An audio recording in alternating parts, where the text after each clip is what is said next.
গণতন্ত্র জাহান্নামের গাড়ি। গণতন্ত্র দিয়া যারা সরকার হবে, নেতা হবে, নেত্রী হবে, নেতৃত্ব দিবে, তারা জাহান্নামের গাড়ির ড্রাইভার। আর যারা গণতন্ত্র মেনে চলে তারা জাহান্নামের গাড়ির প্যাসেঞ্জার। ঠিক অনুরূপভাবে রাজতন্ত্র জাহান্নামের গাড়ি। রাজতন্ত্র দিয়া যারা সরকার, তারা জাহান্নামের গাড়ির ড্রাইভার। আর রাজতন্ত্র যারা মেনে চলে তারা জাহান্নামের গাড়ির প্যাসেঞ্জার। বাংলাদেশের মানুষ গণতন্ত্র নামক জাহান্নামের গাড়িতে ওঠে, গণতান্ত্রিক সরকারের নেতৃত্বে জাহান্নামের দিকে যাচ্ছে। গণতন্ত্রের জোট ভোট নির্বাচন দিয়ে ইসলাম প্রতিষ্ঠা হবে না, কারণ গণতন্ত্রই তো শিরকি কুফরি ব্যবস্থা। গণতন্ত্র মানাই যাবে না। আবার গণতন্ত্রের অধীনে ইলেকশন কি? গণতন্ত্র মানা যারা মানে আর গণতন্ত্রের অধীনে যারা ইলেকশন করে ইসলাম প্রতিষ্ঠার কথা বলে, তারা কেউ ইসলামী দল না। তাদের নাম থেকে ইসলাম শব্দটা উঠু করা দরকার, কারণ কোন ইমানদার মুসলিম ব্যক্তি গণতন্ত্র মেনে নিতে পারে না। গণতন্ত্র মেনে নিলে ইমান ইসলাম সব শূন্য হয়ে যায়, আমল ধ্বংস হয়ে যায়। সম্মানিত নারায়ণগঞ্জ মহানগরের ভাই বন্ধুরা, ইসলামী সমাজের উদ্যোগে আয়োজিত আজকের মানবাধিকার সমাবেশ। আজকের মানবাধিকার সমাবেশের বিষয় হচ্ছে দুর্নীতি ও বৈষম্য মুক্ত কল্যাণকর সমাজ এবং রাষ্ট্র গঠনের উপায়। আজকের এই বিষয়ের উপরে এই মুহূর্তে আমাদের মাঝে মূল্যবান বক্তব্য পেশ করবেন মানবতার কল্যাণকামী বন্ধু, আল্লাহর সার্বভৌমত্বের ভিত্তিতে তারই আইন বিধানের প্রতিনিধিত্বকারী নেতা, ইসলামী সমাজের সম্মানিত আমির হযরত সৈয়দ হুমায়ুন কবির। মোহতারাম আমির সাহেবকে ওনার মূল্যবান বক্তব্য পেশ করার জন্য বিনীত অনুরোধ করছি। আসসালামু আলাইকুম ওয়া রাহমাতুল্লাহ। শুরুতে আমরা মহান রব, সার্বভৌম ক্ষমতার একমাত্র মালিক, বিশ্ব জগতের সব কিছুর চূড়ান্ত মালিক এবং সমগ্র সৃষ্টি জগতের সৃষ্টিকর্তা আল্লাহ তাআলার শুকরিয়া আদায় করি, বলি আলহামদুলিল্লাহ। রাসূল করিমের উপর দুরূদ পাঠ করি সাল্লাল্লাহু আলাইহি ওয়াসাল্লাম। কল্যাণ ও শান্তি বর্ষিত হোক আল্লাহর রাসূল হযরত মুহাম্মদ সাল্লাল্লাহু আলাইহি ওয়াসাল্লামের সকল অনুসারীদের উপর।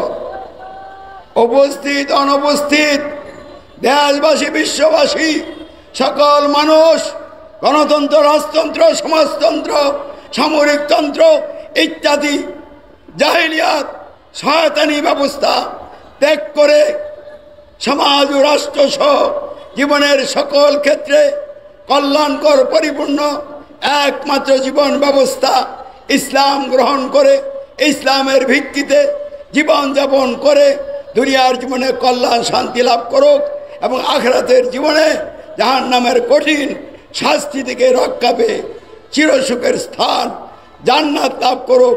আল্লাহ সকলকে এই লক্ষ্যে কবুল করুক, বলেন আমিন। সম্মানিত উপস্থিতি এবং অনুপস্থিত যে যেখান থেকে আমাদের কথা শুনছেন, সকলের দৃষ্টি আকর্ষণ করছি, প্রিয় সাংবাদিক বন্ধুগণ এবং বিভিন্ন শ্রেণী পেশায় নিয়োজিত সচেতন বন্ধুগণ, প্রশাসনের সাথে সম্পৃক্ত দায়িত্বশীল কর্মকর্তাবৃন্দ, তৌহিদি জনতা, জাতি ধর্ম বর্ণগোত্রে নির্বিশেষে সকল ধর্ম এবং পথের অনুসারী ভাই ও বন্ধুরা, আপনাদের সকলের দৃষ্টি আকর্ষণ করে বলছি, আমরা মানুষ আল্লাহ রাব্বুল আলামিনের সর্বোত্তম সৃষ্টি। এই পৃথিবীতে একদিকে মহান রব আল্লাহর গোলাম এবং তার সাথে সাথে আমরা সেই মহান রবের খলিফা, প্রতিনিধি। আমরা কিভাবে আমাদের ব্যক্তিগত জীবন, পারিবারিক জীবন, সামাজিক জীবন, রাষ্ট্রীয় জীবন, আন্তর্জাতিক জীবন, এক কথায় জীবনের সকল দিক বিভাগ গঠন এবং পরিচালনা করব। এই জন্য সৃষ্টিকর্তা আল্লাহ আমাদের প্রতি দয়া করে, মায়া করে কল্যাণকর জীবন ব্যবস্থা ইসলাম প্রদান করেছেন। বলুন আলহামদুলিল্লাহ।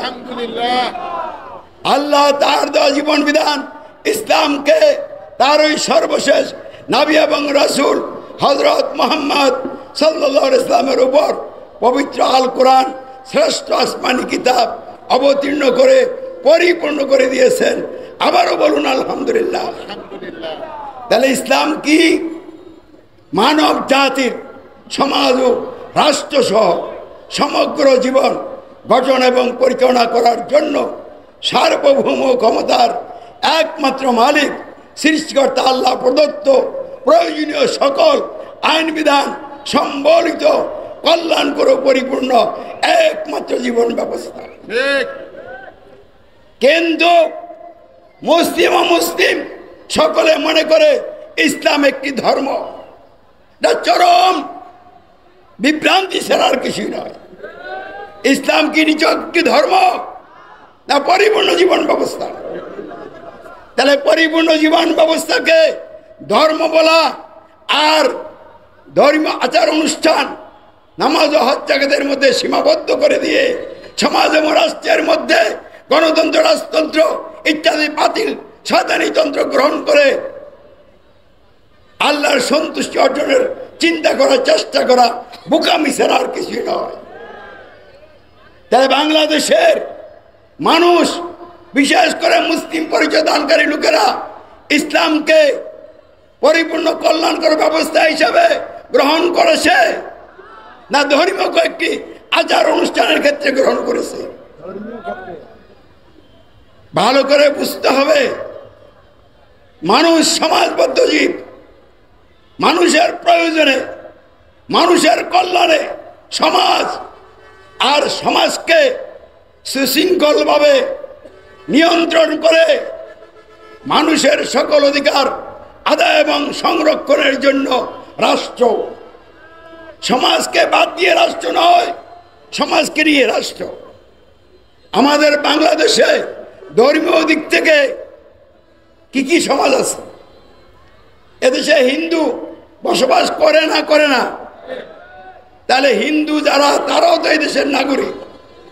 তাহলে ধর্মীয় দিক থেকে তারা কি নামাজ হজ জাকাতের আমল করে না তাদের ধর্মীয় অনুষ্ঠান মূর্তি পূজা হিসাবে বিভিন্ন সময়ে মূর্তি পূজা করে থাকে?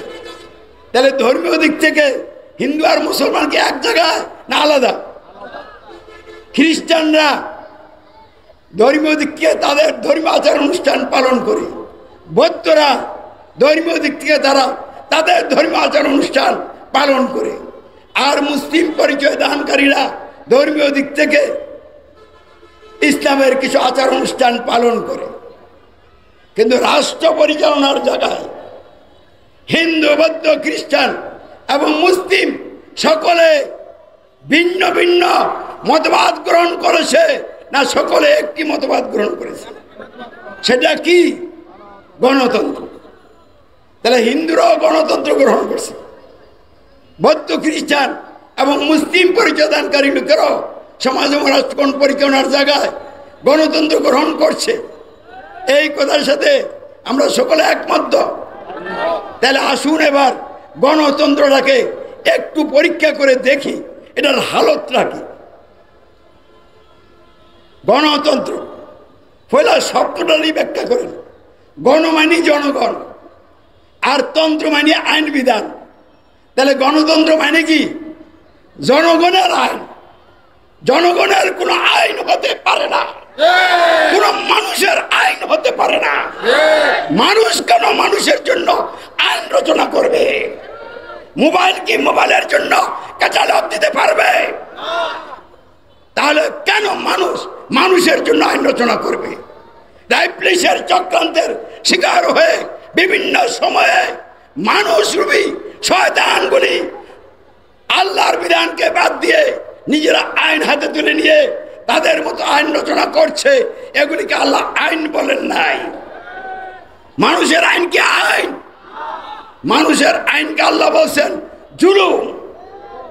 ওমাল্লাম ইয়াহকুম বিমা আনজালাল্লাহু ফাউলাইকা হুমুল কাফিরুন ফাসিকুন জালিমুন। তাহলে মানুষের আইন হচ্ছে কুফর, মানুষের আইন হচ্ছে ফিক্স ফুজুরি, মানুষের আইন হচ্ছে জুলুম, দুর্নীতি।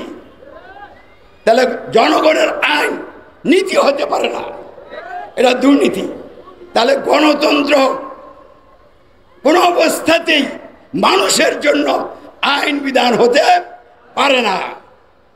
এইবার আসেন একটু ব্যাখ্যা করি। এই গণতন্ত্রের মাধ্যমে সমাজ এবং রাষ্ট্র পরিচালনার জায়গায় কি বলা হচ্ছে? জনগণ সকল ক্ষমতার উৎস। এর মানে কি?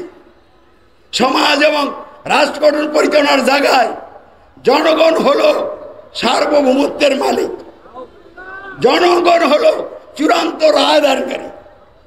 জনগণ যেটা রায় দিবে এটি হবে সমাজ এবং রাষ্ট্রের আইন। তাহলে এখানে আল্লাহকে চূড়ান্ত রায় দানকারী মানা হলো না অমান্য করা হলো? তাহলে গণতন্ত্রের মাধ্যমে সমাজ এবং রাষ্ট্র পরিচালনায় আল্লাহকে সকল ক্ষমতার মালিক অমান্য করার কারণে মহান রবের বিরুদ্ধে, তার সার্বভৌমত্বের বিরুদ্ধে বিদ্রোহ করা হলো। এই বিদ্রোহের পরিণতি দুনিয়ায় বিভিন্ন রকমের আযাব, গজব, দুর্ভোগ, অশান্তি আর মৃত্যুর পর নিশ্চিত ঠিকানা হবে জাহান্নাম। তাহলে গণতন্ত্রের মাধ্যমে জাতির মানুষ আল্লাহকে ক্ষমতার মালিক অমান্য করেছে, আর জনগণ নিজেরা নিজেদেরকে সমাজ এবং রাষ্ট্রের জায়গায় ক্ষমতার মালিক তথা সার্বভৌমত্বের মালিক দাবি করেছে। প্রত্যেকটা মানুষ যারা গণতন্ত্র মেনে নিয়েছে ফেরাউন হয়ে গেছে। ফেরাউন মিশর রাজ্যের ক্ষমতা অধিষ্ঠিত হয়ে সে ঘোষণা করেছিল, আনা রব্বুকুমুল আলা, আমি হলাম তোমাদের সবচেয়ে বড় রব। তাহলে ফেরাউন রব দাবির মাধ্যমে মূলত কি দাবি করেছিল? আকাশের রব দাবি করেছিল। মিশর রাজ্যের সমাজ এবং রাষ্ট্র পরিচালনায় সে আল্লাহকে ক্ষমতার মালিক বাদ দিয়ে নিজেকে ক্ষমতার মালিক এবং আইন বিধানদাতা শাসনকর্তা দাবি করেছিল। এটাই ছিল তার রব দাবির অর্থ।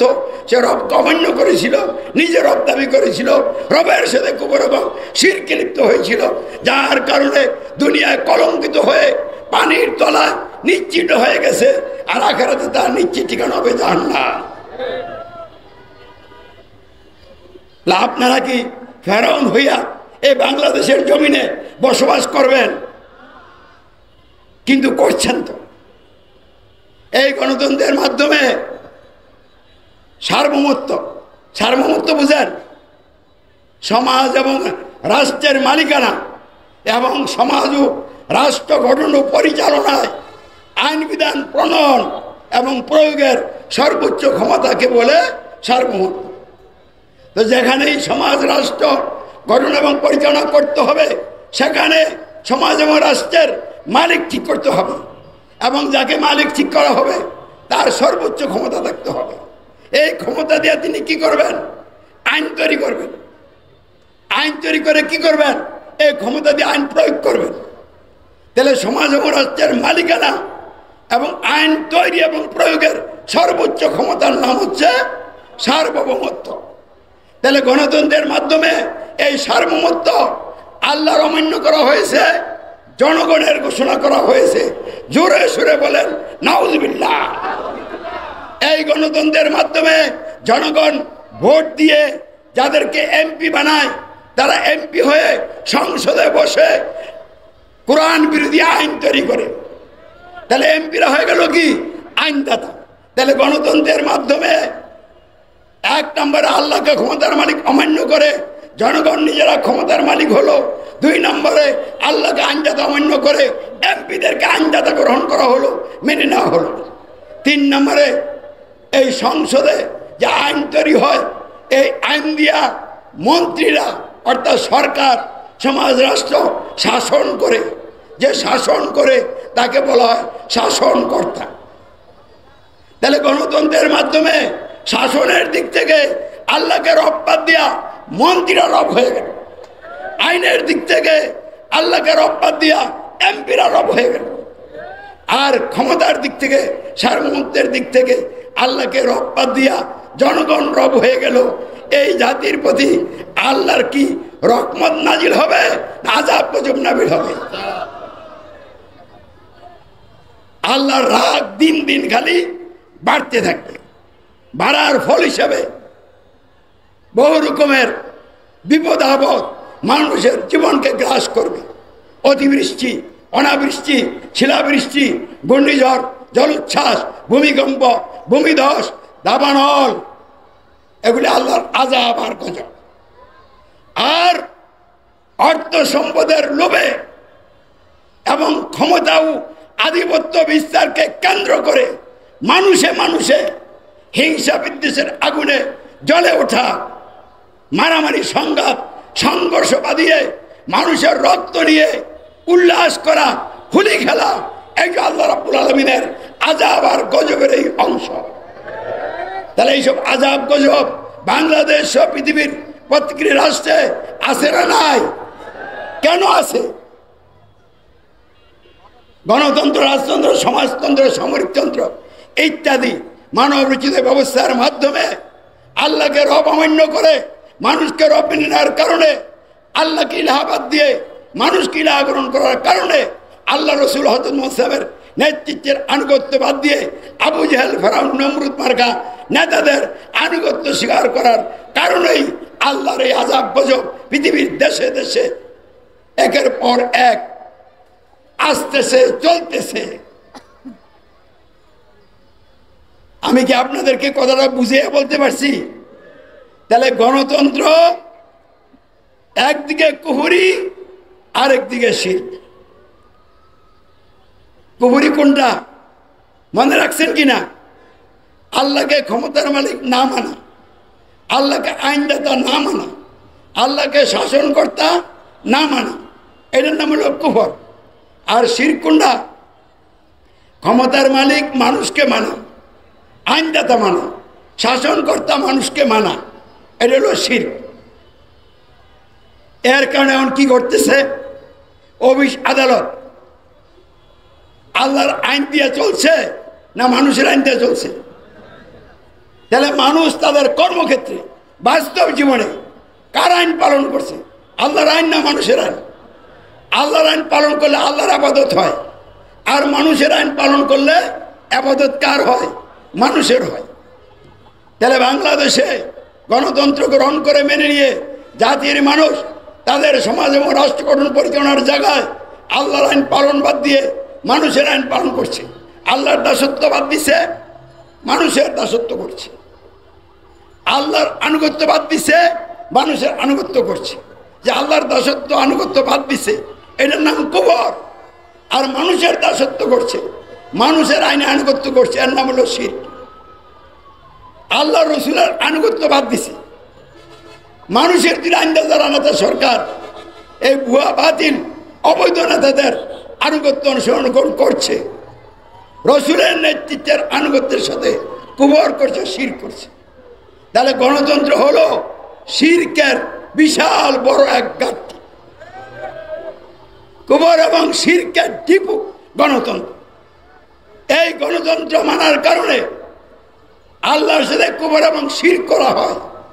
আর এই কুফর এবং শিরকের পরিণতি দুনিয়া অকল্যাণ, অশান্তি, আখিরাতে নিশ্চিত জাহান্নাম।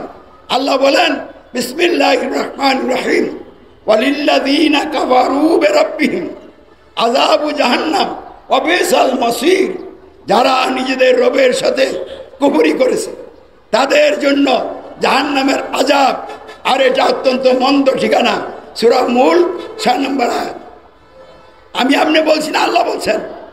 তাহলে গণতন্ত্র মেনে চলার মাধ্যমে আল্লাহর সাথে কুফর করার কারণে এই অবস্থা মারা গেলে ঠিকানা হবে কোথায়? জাহান্নাম। আল্লাহর কথার পরে আর কারো কোনো কথা টিকবে না, আমরা মানি না।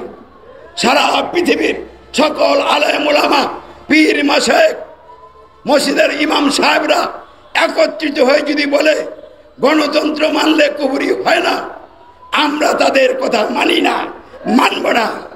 কারণ গণতন্ত্র মানলে আল্লাহকে রব অমান্য করা হয়, অতএব এটা কুফরি ব্যবস্থা। আর এই গণতন্ত্র লইয়া মরলে নিশ্চিত ঠিকানা হবে কোথায়? জাহান্নামে। এই গণতন্ত্রের মাধ্যমে মহান রবের সাথে শিরক করা হয় কিনা? হয়। আল্লাহ বলেন বিসমিল্লাহির রহমানির রহিম, লাইন আশরাকতা লায়াহবাতান্না আমালুকা ওয়ালা তাকুনান্না মিনাল খাসিরিন। তুমি যদি শিরক করো তাহলে তোমার সকল আমল বিনষ্ট, ধ্বংস, আর তুমি হবে ক্ষতিগ্রস্তদের অন্তর্ভুক্ত। যেহেতু গণতন্ত্রের মাধ্যমে জনগণ ক্ষমতার মালিক, এমপির আইনদাতা, মন্ত্রীরা শাসনকর্তা, অতএব গণতন্ত্র মানলে শিরক করা হয়। আর এই গণতন্ত্র লইয়া নামাজ, রোজা, হজ, যাকাতের যত আমলই করেন না কেন, আল্লাহর ঘোষণা অনুযায়ী সব আমল ধ্বংস, আর আপনি হবেন আখিরাতের জীবনে ক্ষতিগ্রস্তদের অন্তর্ভুক্ত। পবিত্র আল কোরআন আরো বলেন, কি বলেন? বিসমিল্লাহির রহমানির রহিম, ইন্নাহু মা ইউশরিক বিল্লাহি ফাকাদ হারামাল্লাহু আলাইহিল জান্নাতা ওয়া মাওয়াহুন নার। নিশ্চয়ই যে ব্যক্তি আল্লাহর সাথে শিরক করবে, আল্লাহ তার জন্য অবশ্যই জান্নাত হারাম করে দিবেন এবং তার ঠিকানা হবে আগুন, জাহান্নাম। তাহলে গণতন্ত্র মানলে যেহেতু শিরক হয়, তাহলে গণতন্ত্র লইয়া মরলে জান্নাত হবে হারাম, আর স্থায়ী ঠিকানা হবে কোথায়? জাহান্নামের আগুনে। তাহলে গণতন্ত্র এখন কি? স্পষ্ট কথা, মাথা উঁচু করে সব বাতিল শক্তিকে পরোয়া না করে আল্লাহর উপর পূর্ণ ভরসা রেখে আমি স্পষ্ট ভাষায় বলছি, গণতন্ত্র জাহান্নামের গাড়ি। গণতন্ত্র দিয়া যারা সরকার হবে, নেতা হবে, নেত্রী হবে, নেতৃত্ব দিবে, তারা জাহান্নামের গাড়ির ড্রাইভার। আর যারা গণতন্ত্র মেনে চলে তারা জাহান্নামের গাড়ির প্যাসেঞ্জার। ঠিক অনুরূপ ভাবে রাজতন্ত্র জাহান্নামের গাড়ি। রাজতন্ত্র দিয়া যারা সরকার, তারা জাহান্নামের গাড়ির ড্রাইভার। আর রাজতন্ত্র যারা মেনে চলে তারা জাহান্নামের গাড়ির প্যাসেঞ্জার। বাংলাদেশের মানুষ গণতন্ত্র নামক জাহান্নামের গাড়িতে ওঠে, গণতান্ত্রিক সরকারের নেতৃত্বে জাহান্নামের দিকে যাচ্ছে। সৌদি আরবের মানুষ রাজতন্ত্র নামক জাহান্নামের গাড়িতে ওঠে, ওই রাজতান্ত্রিক সরকারের নেতৃত্বে জাহান্নামের দিকে যাচ্ছে। এই অবস্থায় আমরা ইসলামী সমাজ কোন ব্যক্তি বা দলের বিরুদ্ধে মাঠে নামি নাই, ডাইরেক্ট গণতন্ত্রের বিরুদ্ধে নামছি। এইবার গণতন্ত্রের বিরুদ্ধে তীব্র আন্দোলন গড়ে তুলে গণতন্ত্রকে বিদায় করে ইসলামের বিজয় নিশান উড়াতে হবে ইনশাআল্লাহ। এই জন্য সরকার, প্রশাসন, আলেম ওলামা, পীর মাশায়েখ, যুবক যুবতী সকল মানুষকে উদাত্ত আহ্বান জানাচ্ছি, গণতন্ত্র খতম করতেই হবে। আমরা গণপ্রজাতন্ত্রী বাংলাদেশ মানি না, মানবই না। আমরা মানি খেলাফত রাষ্ট্র বাংলাদেশ। গণপ্রজাতন্ত্রী বাংলাদেশ যে মানবেন তার ঠিকানা হবে জাহান্নাম। কারণ গণপ্রজাতন্ত্রী বাংলাদেশ গণতন্ত্র দিয়ে যেহেতু গঠিত, তাহলে এই কথার ভিতরে গণতন্ত্র আছে না নাই? অতএব গণতন্ত্র দিয়া যে সংবিধান, যে রাষ্ট্র, এই সংবিধানও মানা যাবে না, এই রাষ্ট্র মানা যাবে না। অতএব গণপ্রজাতন্ত্রী বাংলাদেশকে ভাঙতে হবে, খিলাফত বাংলাদেশ প্রতিষ্ঠা করতেই হবে। এই জন্য ফাঁসির মঞ্চ রেডি হয়ে গেলে ফাঁসির মঞ্চে হাসতে হাসতে উঠে যেতে হবে। আল্লাহর ইচ্ছা হলে শাহাদত হবে, আল্লাহর ইচ্ছা না হলে কেউ আপনাকে শাহাদতের মধ্যে মৃত্যুর কোলে ঠেলে দিতে পারবেন না। নমরুদ ইব্রাহিম ও খলিলুল্লাহকে অগ্নির কুণ্ডে ফেলে দিয়ে চিরতরে শেষ করে দিতে চেয়েছিল, কিন্তু পেরেছিল? আল্লাহ রাব্বুল আলামিন ইয়া নারু কুনি বারদান ওয়া সালামান আলা ইব্রাহিম, আগুন আমার ইব্রাহিমের উপর আরামদায়ক ঠান্ডা হয়ে যাও। সেদিন আগুন আরামদায়ক ঠান্ডা হয়ে গেছিল, একটি পশমও পড়াইতে পারে নাই। তাহলে মৃত্যুর মালিক কি মানুষ? আল্লাহর ইচ্ছা না হলে কেউ কিছু আপনাকে করতে পারবে না। আমরা আল্লাহর সার্বভৌমত্বের প্রতি ঈমান এনেছি। আমরা বিশ্বাস করি সারা পৃথিবীর সকল শয়তানি শক্তি একত্রিত হয়েও আমাদের সামান্যতম ক্ষতি করতে পারবে না, যদি আল্লাহ আমাদেরকে ওর থেকে বাঁচিয়ে রাখতে চান। আর আল্লাহ যদি ঈমানের পরীক্ষা হিসেবে কিছু ক্ষতি মঞ্জুর করেন তাইলেই করতে পারবে। এটা আমাদের ঈমানের পরীক্ষা হবে, এটা আল্লাহর ইচ্ছেই হবে। অতএব ভয়ের কোনো কারণ নাই, চিন্তার কোনো কারণ নাই। আমাদেরকে গণতন্ত্রের পথে চলা যাবে না, গণতন্ত্রকে বিদায় করতে হবে। এই বাংলাদেশ স্বাধীন হওয়ার পর থেকে আজ পর্যন্ত যারা বিভিন্ন সময়ে ক্ষমতা ছিলেন, এখনো আছেন, তারা কি গণতন্ত্র অস্বীকার অমান্য করে ইসলামকে সমাজ এবং রাজকরণের জন্য কল্যাণকর ব্যবস্থা হিসেবে গ্রহণ করে আল কোরআনকে সংবিধান হিসেবে গ্রহণ করেছেন? গ্রহণ করেন নাই। আর এই কারণেই বাংলাদেশ আজকে বৈষম্য আর দুর্নীতির রাহু গ্রাসে নিমজ্জিত হয়ে গেছে। কথা বুঝতে পারছেন? দুর্নীতি আসেনি দেশে, বৈষম্য আসেনি। বৈষম্য কাকে বলে? মানুষের যে ন্যায্য অধিকার, যদি এই ন্যায্য অধিকার থেকে মানুষকে বঞ্চিত করা হয়, মানুষ যদি তাদের ন্যায্য অধিকার না পায়, তাহলে এটারই নাম বৈষম্য। বাংলাদেশে কমপক্ষে 100 জনের মধ্যে 80 জন লোক দরিদ্র হয়ে দুঃখে দুঃখে মরছে। তারা তাদের সকল অধিকার পাচ্ছে না।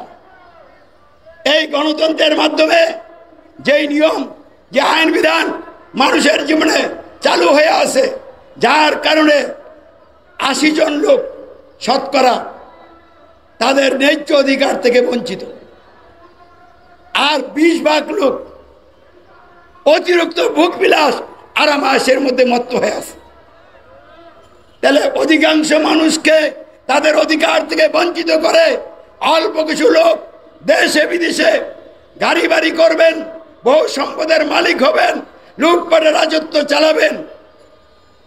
এইটা কোনোদিনও কাম্য নয়, এটা চরম বৈষম্য। তাহলে বৈষম্য মুক্ত সমাজ গঠন করতে হলে সমাজকে দুর্নীতি মুক্ত করতে হবে। তাহলে দুর্নীতি কি? নীতির বিপরীত যা, সেটাই কি? দুর্নীতি। তাহলে নীতি কি?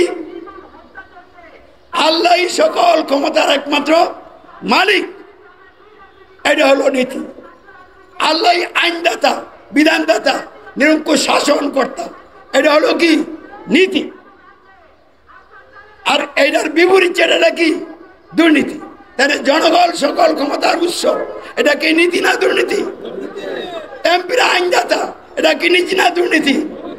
মন্ত্রীরা শাসনকর্তা, এটা কি নীতি না দুর্নীতি? তাহলে গণতন্ত্র নিজে দুর্নীতি। তাহলে গণতন্ত্র দিয়ে সমাজ রাষ্ট্র গঠন এবং পরিচালনা করা হলে এই গণতন্ত্র দিয়ে দুর্নীতিমুক্ত সমাজ রাষ্ট্র গঠন হবে না, হতে পারে না। আর ফলে বৈষম্য মুক্ত সমাজ হবে না। তাহলে আর কত আমরা আন্দোলন করব? এইবার বৈষম্য মুক্ত সমাজ, দুর্নীতিমুক্ত সমাজ, কল্যাণকর সমাজ এবং রাষ্ট্র গঠন করতে হবে। এই জন্য সমাজে রাষ্ট্রে ইসলাম প্রতিষ্ঠার বিকল্প আর কোনো পথ নাই। আল কোরআনকে সংবিধান হিসেবে গ্রহণ করে আল কোরআনের আইন দিয়ে অফিস আদালত চলবে, সমাজ চলবে, রাষ্ট্র চলবে, সব কিছু চলবে। সকল ধর্মের লোকেরা যার যার ধর্ম পালন করবে, আর রাষ্ট্র গঠন পরিচালনায় সৃষ্টিকর্তা আল্লাহর আইন বিধান প্রতিষ্ঠিত হবে, সৃষ্টিকর্তা আল্লাহর আইন দিয়ে চলবে। তাহলে বৈষম্য মুক্ত, দুর্নীতিমুক্ত সমাজ এবং রাষ্ট্র গঠন হবে। মানুষের জীবনে সুশাসন ন্যায় বিচার প্রতিষ্ঠা হবে, সকলের অধিকার আদায় হবে, সংরক্ষণ হবে, সমাজ এবং রাষ্ট্র কল্যাণকর সমাজ এবং রাষ্ট্রে পরিণত হবে। তাহলে কিভাবে কল্যাণকর সমাজ এবং রাষ্ট্র গঠন হবে, প্রতিষ্ঠা হবে, এটা আমাদের জানা দরকার আছে কিনা? এর আগে এতক্ষণ যা কথা বললাম, এই কথাগুলিকে সামনে রেখে আপনারা উপলব্ধি করতে পারছেন কিনা? গণতন্ত্র নীতি নয়, আদর্শ নয়। গণতন্ত্র কি? দুর্নীতি, চরম দুর্নীতি, দুর্নীতির আখড়া। 1 নম্বর দুর্নীতি কি? জনগণ ক্ষমতার উৎস। 2 নম্বর দুর্নীতি কি? এমপির আইনদাতা। 3 নম্বর দুর্নীতি কি? মন্ত্রীরা শাসন করতে। 4 নম্বর দুর্নীতি কি? মানুষের আইন পালনের মাধ্যমে মানুষের দাসত্ব। আল্লাহর আইনের পরিবর্তে মানুষের আইনের আনুগত্য। রসুলের নেতৃত্বের বিপরীতে ফেরাউন, নমরুদ, আবু জাহাল মার্কা নেতা মানুষের আইনের ধারক বাহক নেতার আনুগত্য, অনুসরণ, অনুকরণ, এ সবই দুর্নীতি। আর এই দুর্নীতির মাধ্যমে সুদকে বৈধতা দেওয়া হয়েছে। আর এই সুদি কারবারের মাধ্যমে মানুষের রক্ত চুষে খাওয়া হচ্ছে। যাদের টাকা আছে, অবৈধভাবে টাকা জোগাড় করেছেন, তারাই সুদ ভিত্তিক অর্থনীতির মাধ্যমে কারি কারি টাকা তাদের পকেটে নিয়ে যাচ্ছে, গরিব গরিব হয়ে যাচ্ছে। এগুলি দুর্নীতি। সাধারণ মানুষ সারাদিন পরিশ্রম করে তাদের দৈনন্দিন জীবনের প্রয়োজন পূরণ করতে পারে না। রাষ্ট্রের পক্ষ থেকে সাধারণ মানুষের প্রয়োজনকে সামনে রেখে যে লোকটা তার পরিবারকে সুন্দর মতো ভালোভাবে চালানোর জন্য যেটুকু অর্থ প্রয়োজন, এটুকু অর্থ রোজগারের মাধ্যমে জোগাড় করতে পারে না, যেটুকু শর্ট থাকে, রাষ্ট্রের পক্ষ থেকে তার এই প্রয়োজন পূরণ করে দিতে হবে। আজকে কি রাষ্ট্রের পক্ষ থেকে মানুষের এই সমস্যাগুলির সমাধান করা হচ্ছে? যে ছেলেটা লেখাপড়া করার সক্ষমতা আছে, উচ্চ ডিগ্রি নেওয়ার ক্যাপাসিটি আছে, অর্থের অভাবে সে ওই জায়গা পর্যন্ত যেতে পারছে না, রাষ্ট্রের পক্ষ থেকে তার সকল শিক্ষা খরচ দিয়া তাকে উচ্চ পর্যায়ে নিয়ে যেতে হবে, কিন্তু রাষ্ট্রের পক্ষ থেকে এই ব্যবস্থা কি আছে? তাহলে শিক্ষা ডিপার্টমেন্টে বৈষম্য চলছে, অর্থনৈতিক ক্ষেত্রে বৈষম্য চলছে, প্রতিটি সেক্টরে বৈষম্য আর বৈষম্য। তাহলে সমাজ কি বৈষম্য মুক্ত না বৈষম্য যুক্ত? তাহলে বৈষম্য যুক্ত সমাজকে বৈষম্য মুক্ত করতে হলে গণতন্ত্রকে হটাতে হবে। অন্য কোন মানব রচিত তন্ত্র গ্রহণ করা যাবে না। তাই দেশ এবং জাতির মানুষকে গণতন্ত্রের বিরুদ্ধে বিদ্রোহ করে গণতন্ত্রের বিরুদ্ধে রাজপথে অবস্থান গ্রহণ করতে হবে। অন্য কোন তন্ত্রের পক্ষ নেওয়া যাবে না। শুধু ইসলাম গ্রহণ করে সমাজে রাষ্ট্র ইসলাম প্রতিষ্ঠার জন্য তীব্র আন্দোলন গড়ে তুলতে হবে। তাই আগামী দিনের আন্দোলন হবে গণতন্ত্রের বিরুদ্ধে ইসলাম প্রতিষ্ঠার আন্দোলন। ফাইট চলবে গণতন্ত্র আর ইসলামের সাথে। গণতন্ত্র যারা মানবেন তারা ইসলামের বিরুদ্ধে অবস্থান নিয়েছেন, আর যারা গণতন্ত্র অস্বীকার অমান্য করে ইসলাম গ্রহণ করে ইসলাম প্রতিষ্ঠার সাথে সামিল হয়েছেন, তারা হলেন ইসলামের পক্ষের, ইসলাম প্রতিষ্ঠার মুজাহিদ। তাহলে গণতন্ত্রের পক্ষে যাবেন, আল্লাহর আযাব গজবে ধ্বংস হয়ে যাবেন। ইসলামী সমাজের বিরুদ্ধে আন্দোলনে যাবেন, আল্লাহর আযাব গজবের শিকার হয়ে অপমানিত, লাঞ্ছিত হবেন, পদদলিত হয়ে যাবেন। আমরা কিছু বলবো না, আল্লাহ কিন্তু ছাড়বেন না। গেল কয়েকদিন আগে শেখ হাসিনার নেতৃত্বে আওয়ামী লীগের মাধ্যমে যে একটা অরাজকতা অবস্থা, জুলুম নীতি প্রতিষ্ঠিত ছিল, যখন তখন মানুষকে মামলা দিয়া জেলে ঢুকিয়ে ফেলা, যখন তখন মানুষকে হুমকি দেওয়া, গুণ খুমের ব্যবস্থা করে দেওয়া, এই কাজগুলি চলছিল কিনা? এগুলি কেন, কিসের মাধ্যমে? গণতন্ত্রের দোহাই দিয়া জুলুমবাজ সরকার অতিরিক্ত জুলুম প্রতিষ্ঠা করেছিল। তাকে ক্ষমতার থেকে নামানোর জন্য আমেরিকাও চেষ্টা করে পারে না, দল সব মিললেও পারে না, কারণ এমনভাবে সাজাইছে প্রত্যেকটা স্তরে তার বাহিনী নিয়োগ দিয়ে রাখছে। ইন্ডিয়া তার পক্ষ নিয়ে রাখছে ডাইরেক্ট। এরপরও কি ক্ষমতায় থাকতে পারছে? কেডায় হটাইছে? ছাত্ররা হটায় নাই, ছাত্রদেরকে দিয়ে আল্লাহ হটাইছে। ক্ষমতা আনছিলেন কে? আল্লাহ। আবার ক্ষমতা দিয়ে নামাইছেন কে? আল্লাহ। কেন নামাইছেন? ক্ষমতা দিয়ে আল্লাহ পরীক্ষা করছেন। কিন্তু 15.5 বছর একটানা ক্ষমতায় থাকার পরও আল কোরআনকে সংবিধান হিসেবে গ্রহণ করে নাই, ইসলামের বিধান দিয়ে রাষ্ট্রকরণ এবং পরিচালনার উদ্যোগ গ্রহণ করে নাই, স্বৈরতন্ত্র কায়েম করেছিল, জুলুমতন্ত্র কায়েম করেছিল। আল্লাহ রাব্বুল আলামিন তার প্রতি, তার দলের প্রতি চরম রাগ করেছিলেন, ক্রোধান্বিত হয়েছিলেন। তাকে এমনভাবে আছাড় দিয়েছে, একদম চূর্ণ বিচূর্ণ করে ফেলেছে। আজকে যারা ক্ষমতা আসছেন, আপনারা কোনোদিন কল্পনাও করতে পারেন নাই আপনারা রাষ্ট্রীয় ক্ষমতায় আসবেন। আপনাদেরকে কে আনেছেন? আল্লাহ এনেছেন। ডক্টর ইউনূস কি বুড়াবুড়ি করে ক্ষমতা আসছে? তাহলে কিভাবে আসলো? এমন পরিস্থিতি আল্লাহ তৈরি করছেন, আল্লাহ পরিকল্পনা নিয়ে রাখছেন তাকে ক্ষমতা আনবেন। কারণ সে সারা পৃথিবীর মধ্যে একজন সম্মানিত ব্যক্তি। তো সম্মানিত ব্যক্তি তারে যারা সম্মান দেয়, কিসের ভিত্তিতে দেয়? আল্লাহকে তিনি ভয় করেন, আল্লাহর বিধান পালন করেন, আল্লাহর বিধান কায়েমের জন্য তিনি পাগল, এই জন্য সম্মান করেন। কেন সম্মান করেন? তিনি সারা বিশ্বের জাহিলাতের সাথে তাল মিলাইয়া সুদভিত্তিক অর্থনীতিকে ইস্টাবলিশ করার জন্য অনেক দায়িত্ব পালন করছেন।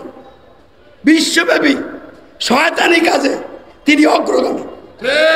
এই জন্য সকল শয়তানরা তারে সম্মান করে। তো আল্লাহ তাকে ক্ষমতায় এনে এমন একটা মার দিবেন, পৃথিবীর ইতিহাসে সে আস্থা করে নিক্ষিপ্ত হবে। হাসিনার চেয়েও তার পরিণতি ভয়াবহ হবে। যদি বাঁচতে চায়, বাঁচার একটি মাত্র পথ আছে, তাকে এই মুহূর্তে ইসলাম গ্রহণ করতে হবে, আল কোরআনকে সংবিধান হিসেবে গ্রহণ করতে হবে এবং জ্ঞানী জ্ঞানী লোকদের সাথে পরামর্শ করে কোরআনের আইন দিয়ে সকল ধর্মের লোকদের জন্য যার ধর্ম পালনের সুযোগ করে দিয়ে সৃষ্টিকর্তার আইন দিয়ে সমাজ রাষ্ট্র গঠন এবং পরিচালনার দায়িত্ব পালন করতে হবে। তাহলে অতীতের সব গুনাহ মাফ হয়ে যাবে এবং তার মর্যাদা, প্রকৃত সম্মান এবং মর্যাদা প্রতিষ্ঠিত হবে। কথা বুঝতে পারছেন? আমার কথার সমাজের কথাগুলো মিলবে না। আমি আল্লাহর বিধান দিয়ে কথা বলি। যেহেতু সে ক্ষমতায় অলৌকিকভাবে চলে আসলো, তাহলে এটার ব্যাখ্যা কি? আল্লাহ নিয়ে আসছেন। কিসের জন্য আসছেন? তাকে পরীক্ষা করছেন। পরীক্ষা কি? দেখি সে শেখ হাসিনার এই ভয়াবহ পতন থেকে শিক্ষা নেয় কিনা। কিন্তু শিক্ষা কিসে নিছে? শিক্ষা নিলে তো সে ঘোষণা করত সৃষ্টিকর্তার আইন দিয়ে রাষ্ট্র চলবে, আল কোরআন হবে বাংলাদেশের সংবিধান, এই সংবিধান দিয়ে রাষ্ট্র চলবে। তো এই ঘোষণা কি সে করছে? উল্টা সে কি করছে? গণতন্ত্রকে আরো সুন্দরভাবে প্রতিষ্ঠা করবেন। গণতন্ত্র কি মানার জিনিস, প্রতিষ্ঠার জিনিস? গণতন্ত্র হলো অমান্য করার জিনিস, খতম করার জিনিস, দাফন করার জিনিস। তাহলে যেটাকে খতম করতে হবে, দাফন করতে হবে, তিনি সেটাকে জীবিত করবেন, প্রতিষ্ঠা করবেন, এই দায়িত্ব তিনি নিছেন। এদিকে তিনি আগাচ্ছেন। আল্লাহ কিন্তু লক্ষ্য রাখছেন কোন সময় ধরে ফেলেন ঠিক নাই, যথা সময় ধরে ফেলবেন, কেউ আপনাকে বাঁচাতে পারবে না। তাই এই মুহূর্তে আমি আপনার প্রকৃত বন্ধু হিসাবে আপনাকে আন্তরিক আহ্বান জানাচ্ছি, বিলম্ব করবেন না, গণতন্ত্র ত্যাগ করুন। সমাজ ও রাষ্ট্র জীবনের সকল ক্ষেত্রে ইসলাম গ্রহণ করুন আর ইসলামের আইন বিধান দিয়ে সমাজ রাষ্ট্র গঠন এবং পরিচালনা করার জন্য যথাযথ উদ্যোগ গ্রহণ করুন। আল্লাহ আপনাকে এদিকে আসার তৌফিক দান করে বলে না আমি। তাহলে এইবার আন্দোলন সরকারের বিরুদ্ধে হবে, কোনো ব্যক্তির বিরুদ্ধে হবে, কোনো দলের বিরুদ্ধে হবে? কার বিরুদ্ধে হবে? গণতন্ত্র সহ সকল মানব রচিত ব্যবস্থার বিরুদ্ধে। এই জন্য আমরা ইসলামী সমাজ গণতন্ত্র সহ সকল প্রকার মানব রচিত ব্যবস্থা অমান্য করেছি, বিরুদ্ধে অবস্থান গ্রহণ করেছি আর ইসলাম গ্রহণ করেছি। ইসলাম সমাজ রাষ্ট্রে প্রতিষ্ঠার জন্য শান্তিপূর্ণ কর্মসূচির মাধ্যমে আল্লাহর নির্দেশিত এবং রাসূল মুহাম্মদের প্রদর্শিত পদ্ধতিতে আন্তরিক প্রচেষ্টা চালিয়ে যাচ্ছি। তাহলে কিভাবে দুর্নীতি বৈষম্য মুক্ত কল্যাণকর সমাজ রাষ্ট্র গঠন হবে? ইসলাম যেভাবে প্রতিষ্ঠা হবে সেভাবেই সমাজ দুর্নীতিমুক্ত এবং বৈষম্য মুক্ত কল্যাণকর রাষ্ট্র সমাজ গঠিত হবে। তাহলে ইসলাম কিভাবে প্রতিষ্ঠিত হবে? গণতন্ত্রের জোট ভোট নির্বাচন দিয়ে ইসলাম প্রতিষ্ঠা হবে না, কারণ গণতন্ত্রই তো শিরকি কুফরি ব্যবস্থা, গণতন্ত্র মানাই যাবে না।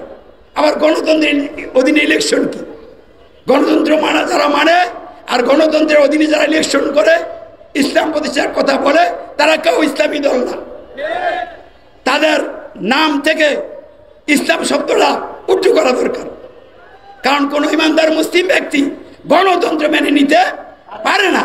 গণতন্ত্র মেনে নিলে ইমান ইসলাম সব শূন্য হয়ে যায়, আমল ধ্বংস হয়ে যায়।